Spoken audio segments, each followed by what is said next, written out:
What's our poll question for the day? Go Well, for it. I was thinking about this. Not sure what you guys think, but what's the best team Tom Brady has played in the Super Bowl? This is number 10, as you've heard all week. This is his 10th trip.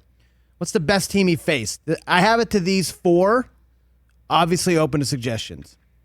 The 0-1 Rams. Uh-huh. The 0-4 Eagles. You forget how that team was a juggernaut. Yes. The 14 Seahawks going for back-to-back. Yes.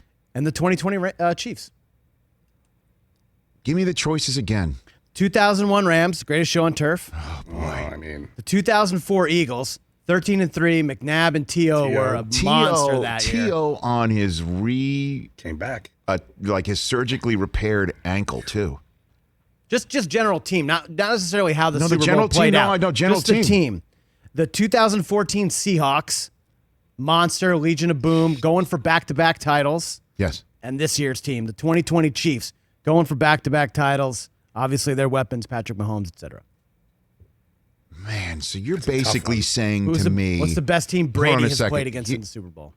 Boy, those Seahawks, Are those the best the 4? Seahawks are the best defense they played. How about that? Let's start with this. Okay. I haven't posted this. I'm just... Oh, good. Hit it. Okay. I'll throw it. Throw it up there. All right. It's a great question.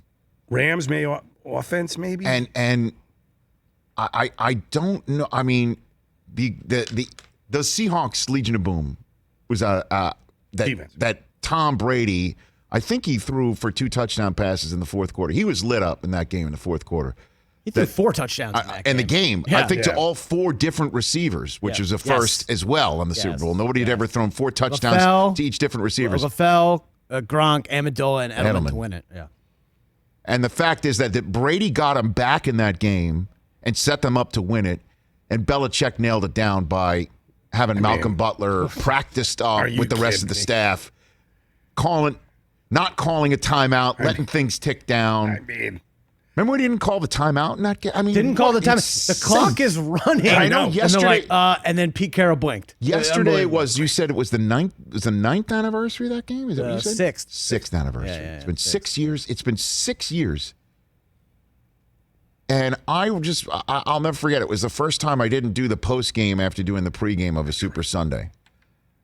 And the reason why is the year before we got New York City, we got up at like 4 in the morning because you didn't know. No, it wasn't the snow. It was a beautiful day on that day. Oh, no, I'm talking about the day after. I'm right. sorry. No, so it was a beautiful day that day at the Super Bowl. And we didn't know how bad it was going to be getting out of New York to New Jersey. So we got up like 4 in the morning. We got there in 15 minutes flat. We got through the tunnel. We were already in that stadium. So it's 4 in the morning. And that night, the game was a total blowout. I'm getting ready to do the post-game show, and all my analysts who did game day morning with me were asleep on the couch.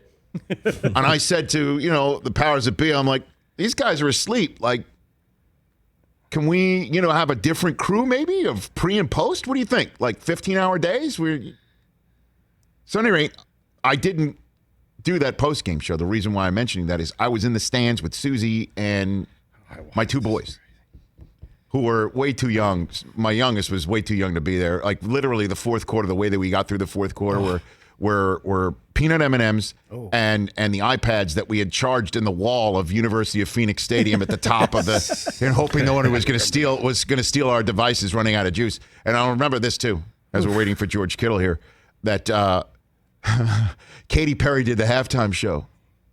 And my son Zan was dancing his head off for that halftime show, like up and down the aisle, going crazy. And third quarter, Patriot fan across the aisle looks at me and he calls me over.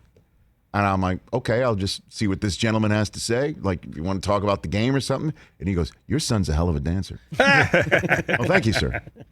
Why, thank you. I've never been told that. But at any rate, I've never seen in my entire life, sitting in the stands,